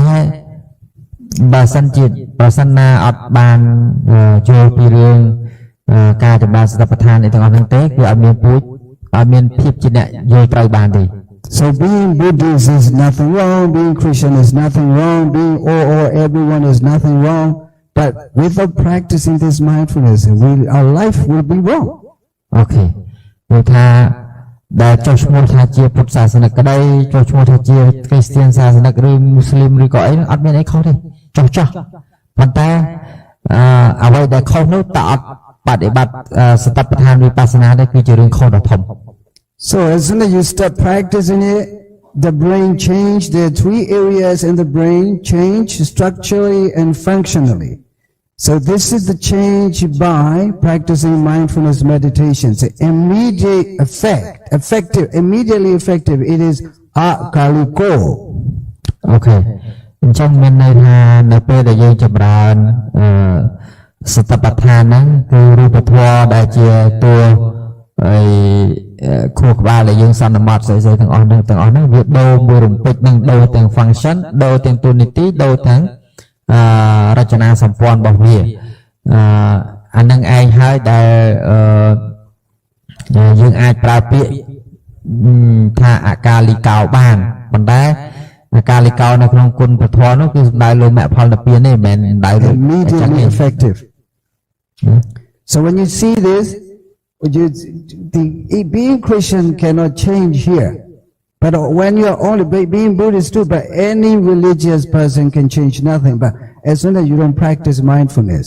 Okay. ក្នុងនាមថាជាសាសនិកផ្សេងហ្នឹងអត់អាចដូរអីបានទេដូរបានលុះណាតែបដិបត្តិបើសិនជាអត់ចុះបដិបត្តិទេគឺមិនអាចដូរបានទេគ្រាន់តែចុះជាពុទ្ធសាសនិកខ្ញុំមកបួសគេដែរខ្ញុំអីចឹងទាំងអស់ហ្នឹងគឺអត់អាចដូរអីបានទេ So your hippocampus supports the frontal cortex, gray matter, and also another part of the brain that changes amygdala. Here's I write here amygdala. នេះគឺជាចំណុចដែលលោកបង្ហាញឲ្យយើងថាប្រព័ន្ធរបស់ខួរក្បាលនឹងវាដូរទៅអានោះឡើងពណ៌រៀងអីគេរៀងខៀវបន្តិចអញ្ចឹងអាហ្នឹងលោកហៅពីភាសាអង់គ្លេសថា amygdala So this is not the brain in the picture, but in you. That change not in the picture, but when you do this, លោក it ថាវាអត់ដូរ changes ក្នុង in រូ your បភាពនេះ brain. ទេវាដូរកំពុងដូរនឹងយើងនេះ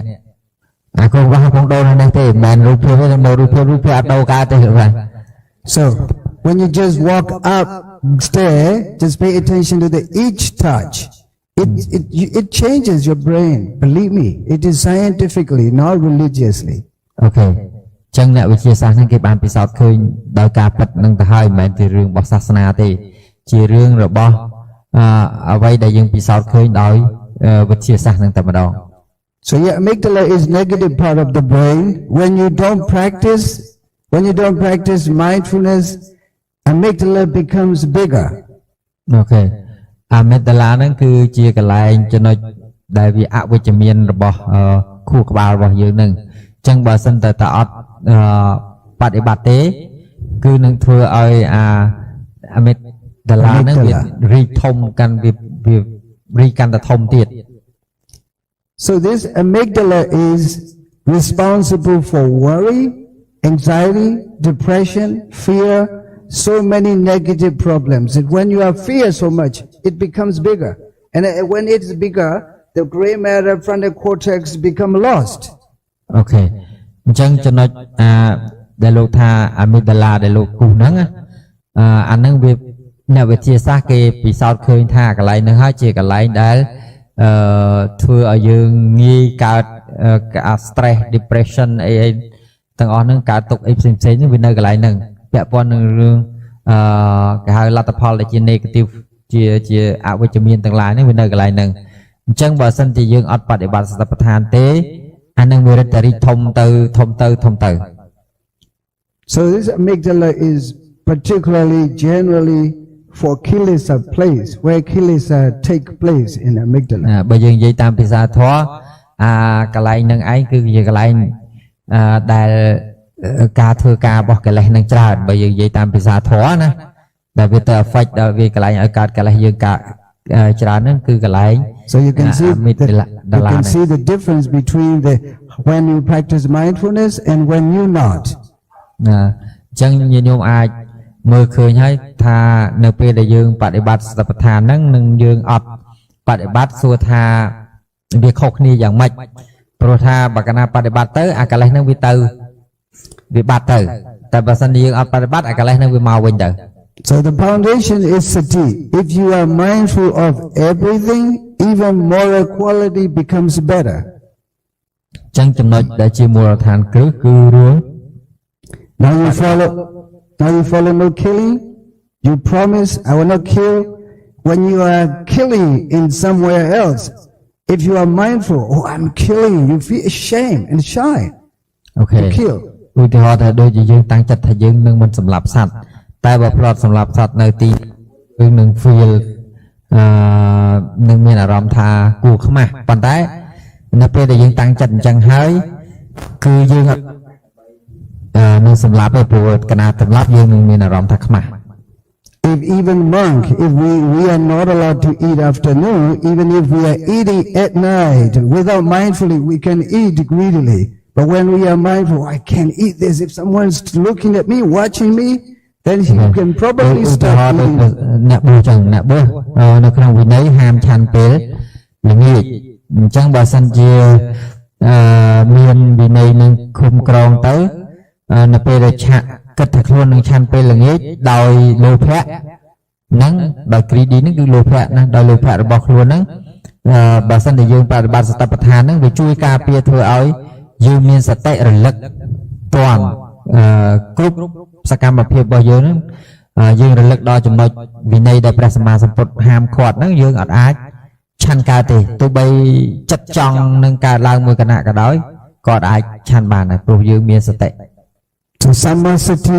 can even qualify moral quality of monk and lay people. អូខេតែសមាសតិហ្នឹងវាមិនមែនយកមកសម្រាប់បដិបត្តិតែចំពោះអ្នកបួសទេទាំងអ្នកបួសទាំងការិយាវាសហ្នឹងធ្វើបានទាំងអស់ Then you are focusing at the present moment, pay attention to the touching point or pay attention to the breathing. If you are deeply absorbed in that object, the concentration is stronger, you forget everything at the moment because you are quite happy, free from that kind of bad phenomena. អូខេលោកថានៅពេលដែលយើងមានសតិគ្រប់គ្រាន់ហើយសមាធិវាកើតដោយមានកម្លាំងនៅពេលខណៈដែលសតិកំពុងកើតឡើងហ្នឹងវាអត់អាចទៅដឹងរឿងអកុសលអីផ្សេងទេមានន័យថាវាមិនអាចកើតអកុសលអីផ្សេងបានទេព្រោះម៉ោងហ្នឹងធម្មជាតិនៃចិត្តរបស់យើងហ្នឹងគឺវាជាទុកុសល Therefore, we need to be mindful of every sense object, whatever rises and passes away within and without us. ចឹងហើយបានរាល់អារម្មណ៍ដែលកើតឡើងហ្នឹងយើងត្រូវមានសតិកំណត់ដឹងអារម្មណ៍ទាំងអស់នោះគ្រប់ពេល Some people think that when they are doing bad, they shouldn't be mindful because they are doing akusala. But they should be mindful even if when they are doing something bad. អូខេអញ្ចឹងមានន័យថាអ្នកខ្លះយល់ឃើញថាខ្លួនកំពុងធ្វើអកុសលហ្នឹងមានសតិដែរ So doing good or bad when you are mindful, it can change. The change starts in the brain actually, not outside. So when the brain change, your speech change, your way of thinking change, your behavior change too. នៅពេលដែលយើងប្រព្រឹត្តសមថៈសំទៅប្រព្រឹត្តសតិប្បដ្ឋាននឹងហើយគឺស្អីមុននឹងយើងធ្វើអកុសលក្តីគណៈដែលយើងកំពុងធ្វើអកុសលក្តីវាជួលបដូរមានន័យថាជួលបដូរសំបីតែការគិតការធ្វើរបស់យើងនឹងក៏ដូរទៅជារបស់ដែលជាកុសលដែរ So here when you practice mindfulness, the frontal cortex gray matter becomes thicker and also amygdala hippocampus become bigger and amygdala becomes smaller. 3 areas change in the brain by practicing mindfulness. ចឹងមានន័យថានៅពេលដែលយើងបដិបត្តិសតិប្បដ្ឋានហ្នឹងគឺអាកន្លែងចំណុចទាំង3ដែលលោកបានបង្ហាញនៅខាងលើហ្នឹងវាដូរតែចំណុចសំខាន់គឺអាកន្លែងអាមេតាឡាហ្នឹងគឺវារត់ទៅទៅចឹងអាកន្លែងហ្នឹងវាថយយ៉ាងនិយាយចឹងនិយាយស្រួលស្ដាប់ថាកន្លែងហ្នឹងវាថយអូខេ Do you think that Christian can do or cannot do this? ខ្ញុំជឿថាពួកគ្រីស្ទាននឹងវាអាចធ្វើនឹងកើតទេ Yeah, even if they are Christian. This is the reason why even a Christian monastery invite me to come to teach this technique. អូខេនឹងហើយជាចំណុចដែលសូម្បីតែគ្រីស្ទានក៏រដ្ឋនានិមន្តអាត្មាភាពនឹងឲ្យបង្រៀនដែរដោយសារគាត់នឹងមិនពាក់ព័ន្ធនឹងសាសនាណាមួយទេមិនពាក់ព័ន្ធនឹងគ្រីស្ទានឬអីទេគឺជារឿងដែលមនុស្សទូទៅវាត្រូវធ្វើ So here the first sati, the lakna of the sati is just mindful of sense object. What I want to remind you again, whatever you do, please mindful. At the same time, you try to change your brain. You don't try to change, but sati can change. Okay. យើងមិនបាច់ព្យាយាមចង់ដូរទេសតិកើតនឹងវាដូរឯង It is the characteristic of a sati. នេះគឺជាលក្ខណៈរបស់សតិ Second one is rasa, remembering the memories. ចំណុចទី2គឺរស័កទូនីតិ So it is also the sati. When you practice sati, you don't lose memory because it is the function of a sati.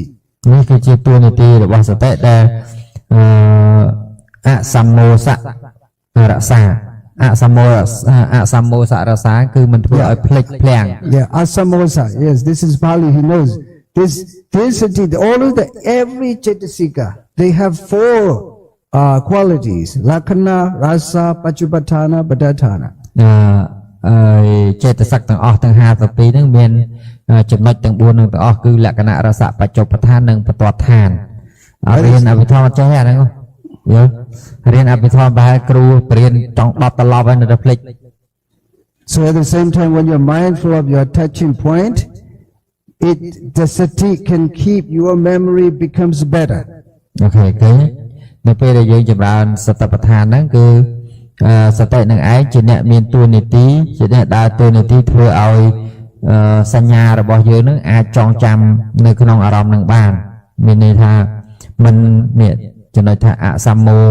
សរសានឹងមានតួនាទីជាអ្នក ញ៉ាំងអារម្មណ៍មិនឲ្យបាត់ទៅ And Pachupadana is manifestation. It comes to appear in your mind. Oh, it keeps my memory better. You see, you feel this, you understand this. This is manifestation when you practice this mindfulness, sati. អូខេដល់ពេលចំណុចទី3គឺបច្ចុប្បន្នឋានអារខៈបច្ចុប្បន្នឋានាមានន័យថាប្រកបឡើងដោយបញ្ញារបស់យោគីវិចរថាជាធម៌ដែលអាចរក្សារខៈហ្នឹងគឺជាធម៌រក្សាបានរក្សាអីគេរក្សាភាពចងចាំមិនឲ្យភ្លេចនឹងបាន This is the reason why we teach Arahant. Arahant can learn very easily because his brain is perfect, his memory is perfect, he can learn very quickly. His learning skill is the most perfect. អូខេអញ្ចឹងហើយបានព្រះរហន្តទាំងឡាយនឹងលោកងាយរៀនចងចាំលឿនអីលឿនហ្នឹងដោយសារព្រោះអាធាតុទាំងអស់ហ្នឹងចេតសិករបស់លោកសុទ្ធតែជាចេតសិកដែលល្អជាចេតសិកដែលល្អឥតខ្ចោះ So what I want to mean here is the Dharma, even in these days, it's relevant to everyone, even they follow any religion. អូខេចឹងហើយបានជាអាត្មានិយាយថាធម្មៈហ្នឹងវាពាក់ព័ន្ធដល់មនុស្សទាំងអស់គ្នាមិនពាក់ព័ន្ធមនុស្សកាន់សាសនាណាទេចង់តែឯងចុះឈ្មោះទៅកាន់សាសនាណាក៏បានដែរតែធម្មៈនៅតែធម្មៈដដែល Now you understand? So even for me, even if I see anyone, I feel nothing. I always talk about this, even if you're a Christian, it doesn't matter. Please do it. It will bring you benefits, and they do it. And also Christian, Muslim. If you say this, they do it because it brings really benefits scientifically. អូខេអញ្ចឹងហើយទោះបីយើងជួបអ្នកកាន់សាសនាយេស៊ូក៏ដោយសាសនាមូស្លីមក៏ដោយវាអត់បញ្ហាទេព្រោះយើងនិយាយតែរឿងធម្មៈហើយធម្មៈនោះវាពាក់ព័ន្ធដល់អ្នកទាំងអស់នឹងគ្រប់គ្នាហើយពិសោធន៍បានដោយវិទ្យាសាស្ត្រ Even Buddhists, you can say, please do it. This will bring benefits. Please come to do with us. You can invite everyone. And if they do it, you are Kalyanamitta. អូខេអញ្ចឹងមានន័យថាសូម្បីតែយើងអ្នកកាន់ពុទ្ធសាសនានឹងក៏ដោយយើងអាចបបួលគ្នាមកធ្វើរឿងហ្នឹងយើងនឹងឯងគឺជាកល្យាណមិត្តរបស់អ្នកទាំងអស់គ្នានោះ The last one is a Padatthana, close course. Padatthana is a close course. Sati is used to remembering the memories clearly, and remembering memories clearly is the close course of a sati. អូខេអញ្ចឹងសតិប្រហែលចិត្តរបស់សតិហ្នឹងគឺថេរសញ្ញាបតដ្ឋានាថេរសញ្ញាបតដ្ឋានាហ្នឹងគឺមានហេតុចិត្តហ្នឹងគឺសញ្ញាដ៏រឹងមាំនឹងឯងជាហេតុធ្វើឲ្យសតិកើតសញ្ញាដ៏រឹងមាំសញ្ញាចេតសិកដ៏រឹងមាំនឹងជាហេតុធ្វើឲ្យគេជាហេតុធ្វើឲ្យសតិនឹងកើត Sanya is a kind of memory. A kind of memory that if you say perception, it is not really relevant here, but it is a kind of memory. Remembering. បើយើងប្រើពាក្យ perception ដូចដែលគេប្រើជាអង់គ្លេសហ្នឹងដូចជាមិនសូវតំណងទេព្រោះសញ្ញាហ្នឹងវាជាបើយើងគិតតាមភាសាបាលីគឺជា memory ម្យ៉ាង Scientists doesn't say sanya is a perception, but they say sanya memory. អ្នកវិទ្យាសាស្ត្រក៏ប្រើពាក្យហ្នឹងដែរសញ្ញាហ្នឹងគឺជា memory. So this is the reason when you practice this mindfulness, you don't lose memory. នេះហើយគឺជាហេតុផលនៅពេលដែលយើងចម្រើនសតិប្បដ្ឋានទៅវាអត់បាត់បង់ Have you ever been afraid of losing your memory? Is there anyone who is afraid of losing your memory when you're old? Yes, I feel the same. But this mindfulness keeps me really good memory. Yet, I can read it immediately and it comes everything inside. So this is the way that I just want to advise. Please do it this. From now on the word, don't change from one after another. Please keep doing it. អូខេចាប់ពីពេលនេះតទៅគឺត្រូវព្យាយាមធ្វើការចម្រើននៅសតិប្បដ្ឋាននឹងឲ្យបានញយទៅបើសិនបើខ្លាចថាចាស់ទៅខ្លាចវែងខ្លាចបាត់ខ្លាចអត់មានសញ្ញាចងចាំអីបាន Changing from one teacher to another or changing from one discourse to another cannot make you understanding, but it can make you kusala karma. That's all. អូខេការដែលយើងធ្វើពីមួយវគ្គទៅមួយវគ្គហ្នឹងវា វាជាបុណ្យកុសលណាវាជាកុសលម្ដងមួយវគ្គចឹងទៅ But when you keep practicing this, as soon as you hear, as soon as you learn, as soon as you hear from anyone, when you keep practicing this, your memory becomes better and it will be developed when you are old. You don't need to be afraid of losing memory. ណាឲ្យតែញោមចម្រើនសតិប្បដ្ឋាននឹងបានជាប់មិនបាច់ព្រួយបារម្ភពីរឿងការដែលវាបាត់បង់នៅការចងចាំដែលហៅថាសញ្ញានោះទេ I think you should take a picture of this. This is important for every one of you because yes, this the function of a sati, the quality of sati, four qualities of the sati are everything we need to keep practicing it. អូខេអញ្ចឹងញាតិញោមអាចថតរូបភាពនេះទុកដោយភ្នែកទៅកុំប្រើ iPhone ប្រើភ្នែកណាតែថតរូបភាពនឹងទុកព្រោះយើងអត់ឲ្យប្រើ iPhone យើងកុំថត iPhone ហ៎ Now I'm teaching only two Anapanasati and walking meditation. This is Kaya Nupassana Satipatthana, one of the four foundations of mindfulness. នៅក្នុងចំណុចកាយានុបស្សនាសតិប្បដ្ឋានហ្នឹងអាត្មាភាពពង្រៀនតែពីរចំណុចទេគឺអាណាបានសតិមួយនិងការដើរចង្ក្រមមួយអិរិយាបថបពៈណា And also when you are paying attention to your own breath, please do as it is. Pay attention as it is. Don't make it quick, don't make it short, don't make it long, don't make it fast, don't make it slow, but see as it is. អូខេអញ្ចឹងចំណុចកន្លែងហ្នឹងគឺសូមឲ្យញាតិញោមចម្រើនអាណាបានសតិដោយការមើលដង្ហើមចេញចូលរបស់ខ្លួនមិនបាច់ប្រឹងដកដង្ហើមវែងមិនបាច់ប្រឹងដកដង្ហើមឲ្យវាខ្លីឬអីទេគឺគ្រាន់តែយកសតិហ្នឹងទៅកំណត់ដឹងទៅមើលទៅតាមឲ្យតាន់ដង្ហើមហ្នឹងទៅបានហើយតែវាកើតអីកើតទៅរឿងរបស់វា The Buddha said, Digam va digam asasami dibajanati. ព្រះរាមាវិភាកទ្រង់សម្ដែងថាខ្យល់ដង្ហើមវែងឲ្យកំណត់ដឹងថាខ្យល់ដង្ហើមវែងកាលណាខ្យល់ដង្ហើមខ្លីឲ្យកំណត់ដឹងថាខ្យល់ដង្ហើមខ្លី It means when it is long, please realize it is long. មានន័យថាបើសិនជាខ្យល់ដង្ហើមនោះវែងឲ្យដឹងថាវែងខ្យល់ដង្ហើមនោះអូខេ And rasam va rasam asasami dibajanati. When it is short, please realize as it is short. បើសិនជាខ្យល់ដង្ហើមនោះខ្លីឲ្យដឹងកំណត់ដឹងថាខ្យល់ដង្ហើមនោះខ្លី So it means the Buddha practiced this already, practically. This is the reason our breathing is not a permanent, anicca. It can change very often. Sometimes it can be long. Our responsibility is to pay attention to it is long. When it is short, pay attention to as it is short. This is what we have to do. នេះគឺជាអ្វីដែលព្រះសម្មាសម្ពុទ្ធព្រះអង្គខ្លួនព្រះអង្គផ្ទាល់នឹងបានចម្រើនមកហើយរឿងចំណុចសំខាន់ហ្នឹងគឺរឿងបើសិនបើវាវែងគាត់នឹងកំណត់ដឹងថាវាវែងហើយបើវាខ្លីគាត់នឹងកំណត់ដឹងថាវាខ្លីទៅចប់ហើយមិនមែនជារឿងដែលយើងត្រូវបង្កើតទេ So this is the reason I said please pay attention as it is នេះហើយគឺជាពាក្យដែលអាត្មាតែងតែនិយាយថាចូលយកសតិទៅតាំងមាំ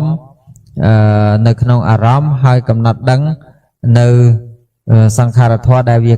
កើតឡើងតាមធម្មជាតិរបស់វា So I hope you all will do it. អាត្មាសង្ឃឹមថាញាតិញោមទាំងអស់ហ្នឹងកំពុង Now we're going to practice for 10 minutes together sitting meditation. តែឥឡូវយើងចាប់ផ្ដើមអង្គុយហ្វឹក 5-10 នាទី Okay. Relax. Come back at 2 p.m. Because there's so many people who don't know this meditation is scientific. This is the reason that young people are in these days there's technology. Everybody should learn it. The Dharma is very scientific. ដោយសារមនុស្សបច្ចុប្បន្នដឹងពីរបៀបធ្វើស្តបដ្ឋានហ្នឹងទេស្តបដ្ឋាននេះវាលក្ខណៈជាវិទ្យាសាស្ត្រផង In Yangon, I started inviting 7 years boys and girls. I have divided 7 years from 7 to 14 and 14 to 18. I give different classes, otherwise confused. អញ្ចឹងបានជានៅយ៉ាងកនព្រះតរៈបានចែកថ្នាក់តាមអា from យុ 7 to 14, ពី7ឆ្នាំទៅ14ទៅ18 and from 18 to 30, and from 30 to 50, and 50 and over. ពីបាន18ទៅស្របចុះស្របឡើង50 Just helping children to practice this, to learn this meditation is scientific, and also they can have a learning scale, អឺ particularly school children. ចឹងជាពិសេសគឺសិស្សលោកបែងចែកកម្រិតមនុស្សដើម្បីងាយស្រួលក្នុងការបង្រៀនអាយុវ័យចំណាស់ទៅតាមវ័យចំណាស់អាយុក្មេងទៅតាមក្មេងចឹងទៅលោកស្រួលបង្រៀនដើម្បីឲ្យងាយយល់ស្ថាបដ្ឋានហ្នឹងឯង This is the way that we should share the Dharma with the people without restriction. Otherwise, it is not possible to share. We can share only tradition. អូខេប្រសិនបើយើងចង់និយាយថានេះគឺជាវិធីសាស្ត្រក្នុងការបើកបង្ហាញពធដល់ពួកពុទ្ធបរិស័ទទាំងអស់តាមវ័យហើយប្រសិនបើមិនចឹងទេតែយើងអត់ព្យាយាមបង្រៀនពុទ្ធសាសនាបែបហ្នឹងទេយើងព្យាយាមតែបង្ហាញពុទ្ធសាសនាបែបលក្ខណៈប្រពៃណីទេគឺពួកគាត់បានទទួលផលតែបែបប្រពៃណីនោះឯងអស់លុយច្រើនប្រពៃណីអស់លុយច្រើនរឿងច្រើនបង្ហោះ Facebook ច្រើនញ៉ែគ្នាច្រើនណាប្រពៃណីអត់ចិត្តលោកច្រើនទៀត Buddha Sasana is right word, but not Buddhist religion. Buddha Bhasa, but Buddha Sasana is right word. ពាក្យថាពុទ្ធសាសនាពាក្យនឹងគឺជាពាក្យដ៏ត្រឹមត្រូវមិនមែន Buddhism ទេ So if it is possible, I just want to tell you to បើសិនបើមានពេលអាត្មាភាពនឹងបញ្យល់ពាក្យនឹងឲ្យបានច្បាស់ suggest your children, even at home, your child, your nephews, your sons, daughters, grandsons, you can just tell them អូខេ to do. ញាតិញោមអាចទៅត្រឡប់ទៅពេលត្រឡប់ទៅផ្ទះវិញអាចបង្រៀនកូនចៅញាតិញោមបានមិនថាចៅមិនថាកូនមិនថាអីអាចបង្រៀនបញ្យល់ពួកគាត់បាន Actually, Cambodia is a Buddhist country. This is the reason many Buddhist people I meet. But in Singapore, I invite everyone to come. Whether Christian or Buddhist or anything, everyone can come and learn. អូខេនៅមកស្រុកខ្មែរនេះអត់បាយបើមកសិត Buddhist ទាំងអស់មកសិតតែអ្នកកាន់ពុទ្ធសាសនាស្រាប់តែបើថានៅសិង្ហបុរីនៅអីលោកអត់ខ្វល់ទេថាមកពីខាងសាសនាណាក៏លោកទទួលដែរ So this is true Buddha Dharma. We should start sharing at home. អូខេតាមរយៈធម៌របស់ព្រះអង្គនេះយើងគួរតែផ្សព្វផ្សាយទៅដល់ទីលំនៅឋានរបស់យើងគឺនៅផ្ទះយើងរៀងៗខ្លួន You know English say charity begins at home. Charity begins at home. It means យើងអាចនិយាយបានថាកិច្ចការងារជាកុសលនេះបានចាប់ផ្ដើមហើយនៅតាមផ្ទះ So I think you should start sharing at home. អូខេអាត្មាគិតថាញាតិញោមទាំងអស់គួរតែចាប់ផ្ដើមផ្សព្វផ្សាយតាមផ្ទះរៀងៗខ្លួនហើយ So I'll come back here at 2 p.m. អូខេលោកត្រឡប់មកម៉ោង 2 សាធុសាធុសាធុ